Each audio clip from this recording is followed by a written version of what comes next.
All of these are just the latest in a series of moves by the senator. But what are the motives? Well, we're going to discuss.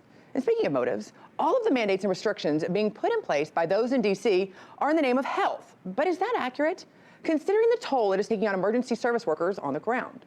The staffing shortage has become so drastic, fire stations around the country are having to close, making response time to emergencies even longer, and hospitals now using military medics to fill their rosters.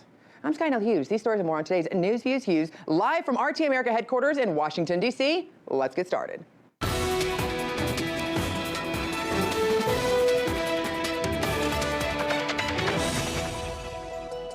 Now, over the last 20 years of watching political theater, there are very few moves which are unpredictable. But one Republican is continuing to make moves which make even his base wonder, what is up with Ted Cruz lately? Now, I'm all for politicians being independent and challenging their own party. However, Ted's inconsistencies make me think he's either trying to pander to everyone or just politically bipolar. Example number one from January 5th of this year. We are approaching a solemn anniversary this week, and it is an anniversary of a violent terrorist attack on the Capitol. Now, Ted calling those at the Capitol terrorists did not go over well, including a major network host who took Ted to task. In fact, there was so much backlash, Ted did something a lot of politicians don't always publicly do. I use that word all in 2020 for the Antifa and BLM terrorists that assaulted cops and firebombed police cars. But I agree, it was a mistake to use the word yesterday because the Democrats and the corporate media have so politicized it. An apology? Well, still trying to make amends, Ted took it to the next level by challenging one of the assistant directors to task on their investigation of January 6th. How many FBI agents or confidential informants actively participated in the events of January 6th? Sir, I'm sure you can appreciate that I can't go into the specifics of sources and methods. Did any FBI agents or confidential informants actively participate in the events of January 6th? Yes or no? Sir, I can't answer that. Did any FBI agents or confidential informants commit crimes of violence on January 6th? I can't answer that, sir. Did any FBI agents or FBI informants actively encourage and incite crimes of violence on January 6th? Sir, I can't answer that. Lack of response from the FBI actually spoke volumes. And it was the mainstream media who eventually answered the questions. Just once, I'd like to see a reporter say to Joe Biden when he stands at the damn podium in the White House without a mask, Mr. President, why aren't you wearing a mask? Just once, I'd like to see you say to Jen Psaki, the White House press secretary, when she stands at the podium with no mask, Ms. Psaki, why don't you have a mask? The questions are only directed at one side, and I gotta say, the American people see the hypocrisy. Okay, so my last example of kind of this questionable behavior and passionate coming from the senator was the decision to push for sanctions against Russia for the Nord Stream pipeline. The Senate, in just a few hours, will vote on a bill that represents the best way to deter Putin from invading Ukraine by sanctioning the company that is racing to finish and make operational the Nord Stream 2 pipeline, which Putin desperately wants completed so that he can use it as a cudgel against our European allies. Okay, Ted comes from an oil-rich state, and the top recipient of the oil and gas lobby in the Senate overwhelmingly is Mr. Cruz. So one could say he was defending his constituents by proposing the sanctions. And I don't have a problem with any senator who advocates on behalf of what is best for his state. However, what I do have a problem with is Senator Cruz's lack of tenacity against the Biden administration, who single-handedly has done more damage to the oil and gas industry in Texas. So if you want to be angry and propose sanctions against somebody, why don't you try it against your own government, who you work for? It was our president and his agenda who has purposely shut down pipelines, reinstated regulations, and made the United States once again dependent on foreign oil. So not to mention the timing of Cruz's proposed sanctions, when there's already major tensions between the two countries regarding military action in Ukraine. Why would Senator Cruz want to stoke the fire of war between the two countries any more than it already is? And while I would never have considered Cruz to be an advocate for the military-industrial complex machine, which operates here in D.C., people change, especially if they're in politics and there are dollars involved. But I hope he figures out which direction he's going to go, as the current inconsistencies don't make you popular with your party, your base, or your constituents, and are a guaranteed path out of office. So many moves made by those in Congress are done with the motives to gain power, attention, or money, not just Senator Cruz's. But one piece of legislation is hoping to terminate the ability for members of Congress and their families to profit off their elected positions, well, at least from the stock market. Let's bring in investigative journalist Ben Swan. Ben, thanks for joining me on this.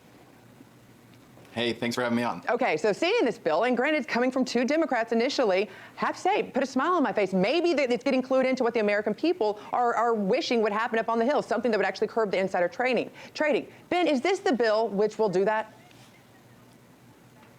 Well, I would hope that it would do that. I mean, you have to keep in mind that there is a lot of talk right now about how do you get control of Congress, right? Because we see that there are multiple members of Congress who are not reporting correctly in terms of their stock trades. We know that all throughout this entire COVID period, we've seen a huge number of these lawmakers actually go through the process of making trades based upon information they have. In any other part of the world, in any other part of the market, we call that insider trading, but somehow Congress is exempt from that? It's ridiculous. In fact, it's so ridiculous, Scotty, and I know you know this. If you go on TikTok, you'll find that a lot of young people now are making trades based upon Nancy Pelosi and how she trades, literally treating her as if she's some kind of guru. That's how they refer to her, but they all know what this is. They know that she is making trades based upon insider information, and they're following that lead, and that is the epitome of corruption. You know, I had a conversation just earlier with one of our co-workers here at RT, Farron Franzek, who was talking to me about how because of the coronavirus, people were able to stay at home, and a lot of these teenagers actually got involved and invested in the stocks. Reddit encouraged it, so that you're right, they are following the moves that a lot of these legislators are doing. And people don't realize these legislators are making these moves before it's publicly announced because they're in on the meetings that are deciding on what goes forward and what comes back. Ben, I know you keep up with all this. Who are some of the top offenders?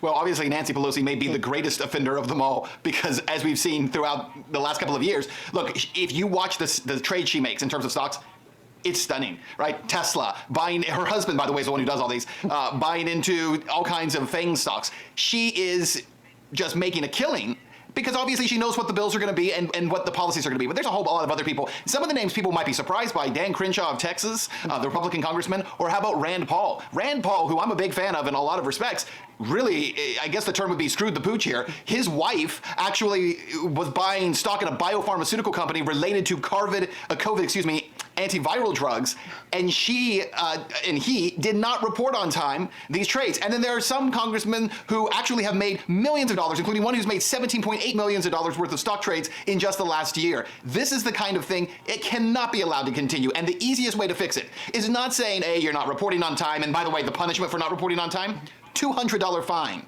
$200 fine? How does that deter anyone from doing wrong? Well, and of course, not reporting on time means that reporters usually know when to look for that. So if you don't report on time, you're not a part of that big group that they can go and fact check. So I'm not going to have the time to go and check every single day to see if these senators finally turn in their statements. But here's the thing that really makes me angry, Ben, is people see this. They see people going into Congress, and maybe they might be rich going in, but then they find out that all of a sudden they're mega millionaires, and they're going, how do you make so much money? And the loophole has always been, it might not be them, and 99% of the time it's not. It's their spouses. And that is what this bill is also going to target. It's the families can't do it. But does this have a chance to pass? I mean, they're going up against the Speaker of the House herself. Right, they are going up against the Speaker of the House, and I think the likelihood of that happening is zero. Look, Nancy Pelosi's already spoken about this, and what she says is, this is part of the American experiment. We should not be deprived of doing this when every other American does it, which of course is garbage. Not true. Every other American does not have inside tracks as to legislation and what policies the government's going to put in place to prop up certain industries or damage certain industries, and that happens every single day. You know, when you look at some of the trades that Nancy Pelosi and her husband, Paul Pelosi, have made, just as an example, is Tesla, right? They buy into Tesla right before Congress starts to shovel all kinds of money into electric vehicles. Obviously, you know that's coming. And this lie, this bald-faced lie that we all know is untrue, that she doesn't talk to her husband about what's happening in Congress and he doesn't talk to her about their trades, it's nonsense. Here's the thing. If this were to actually pass, you know what it would do? It would, on its own, create term limits, because members of Congress and their families would at some point say, we have to get out of this public service thing because there's no money in it. Let's go ahead and get back into the private sector. And so you would be able to create term limits, which we've also never been able to get passed in Congress, because you wouldn't be able to stay in Congress and become incredibly wealthy when you come in with no money simply because you have insider trading that's been legalized. And you know what I find interesting? You know, the list you gave was very much private companies, they're public-private companies. But what's missing in all this, especially during the coronavirus, and the number one buyer of products in the United States has been the U.S. government. Let's talk about the pharmaceuticals. Let's talk about how powerful, in fact, the pharmaceutical lobby has always been big pharma, the number one most powerful lobby group here in Washington, D.C. And how much money have they profited from the government forcing people to do things even when the people don't want to do it? And it's not only that, it's masks. Now we're dealing with these test kits. Somebody's making a profit. Somebody's being awarded that government contract, and yet there's no check and balances. There's no watchdog group on that, is there, Ben? I guess because it's not politically correct right now? No, you're absolutely right. I'm so glad you brought this up because I've been talking to a lot of people about this. 500 million COVID tests have been ordered. We don't even know who they've been ordered from. And there are people and peoples who are making literally billions of dollars off of these contracts. We don't even know who it is. And are members of Congress buying into those companies? Have they bought stock in those companies when we don't even know what the companies are because they know that testing's coming, which again, the testing process doesn't even make sense. If I test negative today, doesn't mean I don't have it tomorrow. So The whole testing thing is just a money grab. It's clearly a money grab. And again, it doesn't make any sense unless somebody's getting paid. And in this case, everybody wants a piece of it, and Congress is getting their piece. And right now, when you force the American people to have to do something, there's a lot of money being involved in that. And unfortunately, you actually question it, Ben. People think that you're against health. It's not against public health. You want public health, but you also want common sense, which unfortunately some doctor, I wish Dr. Fauci would prescribe for himself and the rest of America at this point. Ben, always great to chat with you. That's right. Now, after the break, why are American hospitals filled with higher numbers of the Omicron variant than any other country in the world? Well, we're going to discuss.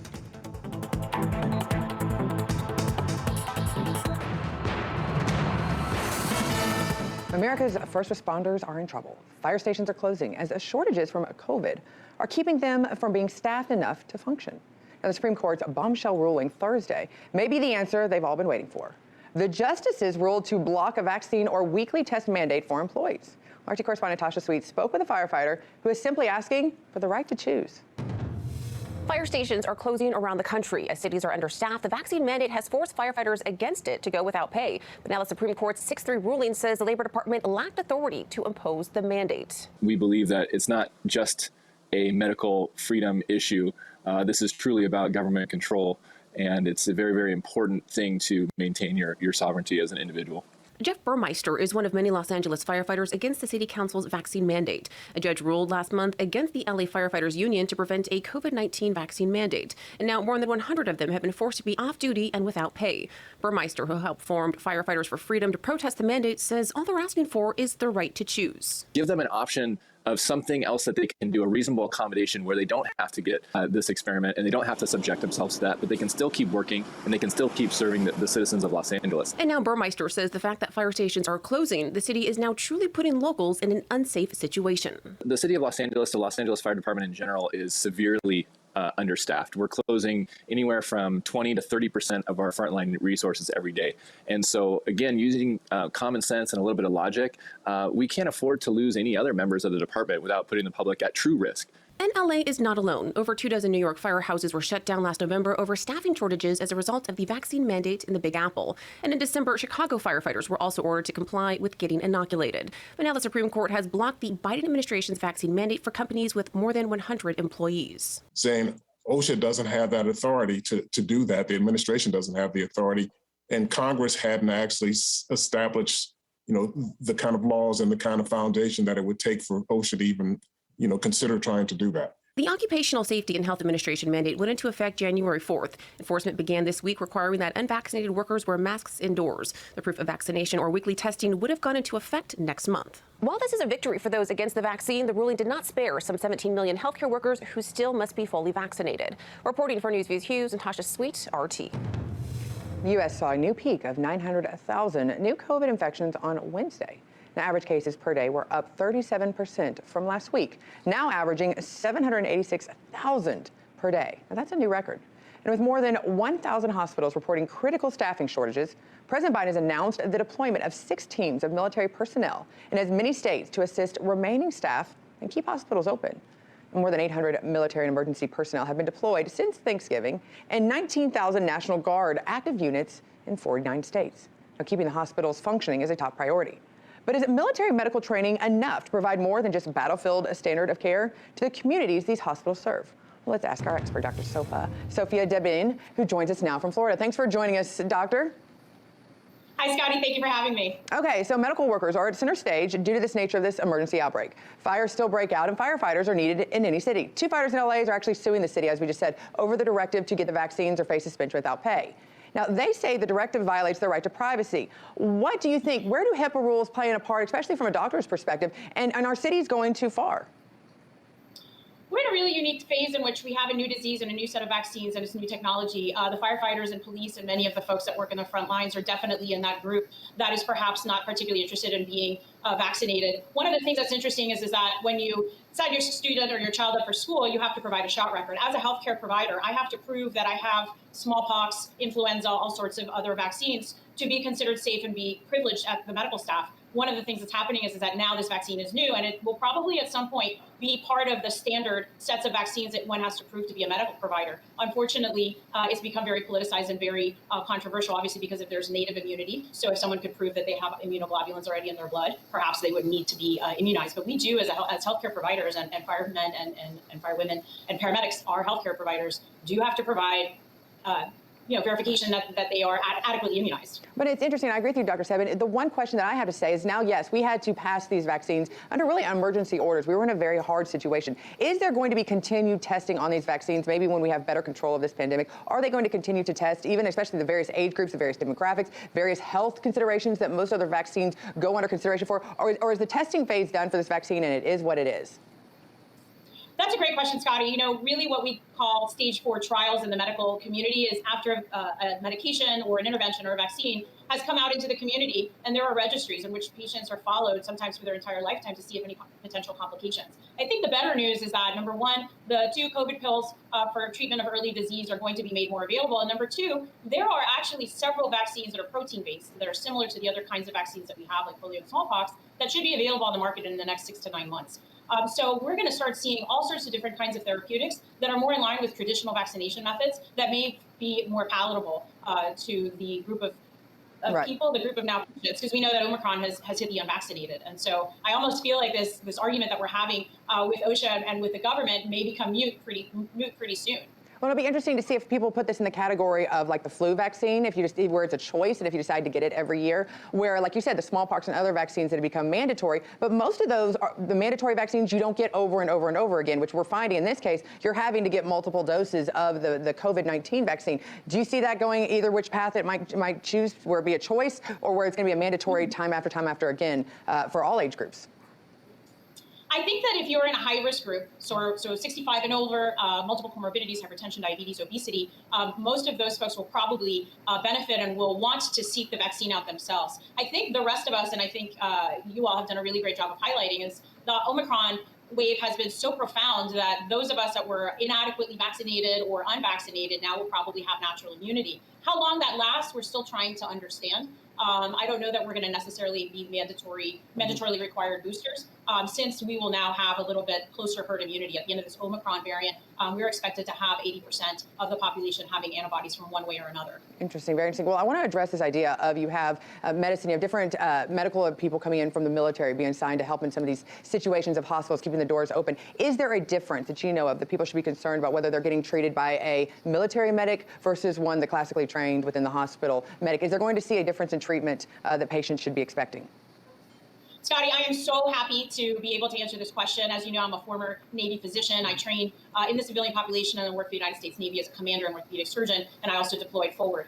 We run regular hospitals day in and day out, just like the one down the street from your house and everyone else's house, where we have ICUs and pediatrics and OBGYN and labor and delivery and hematologists. We have a full complement of very excellently trained physicians and subspecialty physicians. So these are folks that went to medical school, residency, and then fellowships of anywhere from 1 to 3 years to be the best of the best. We actually spend an incredible amount of time training and taking care of patients in our local community hospitals outside of the military hospital, so that we really are at the top line of the cutting edge of the medical treatment guidelines and interventions. The other thing that's interesting about the military is that we all get trained to be plug and play, in the sense that we are socialized to work together with different groups of people and to constantly be changing. And so they are an excellent resource. I really wish we had been deployed locally or within the United States earlier, and greater numbers of physicians being utilized in this way. I think it's a brilliant move, and I hope to see more of it. Well, and it'll be very interesting to see, how much they get involved. I have to admit, though, I imagine that, granted, I've never known anybody in the medical profession to be one that's, easily panicked, easily triggered. I guarantee those that have been trained for battle zones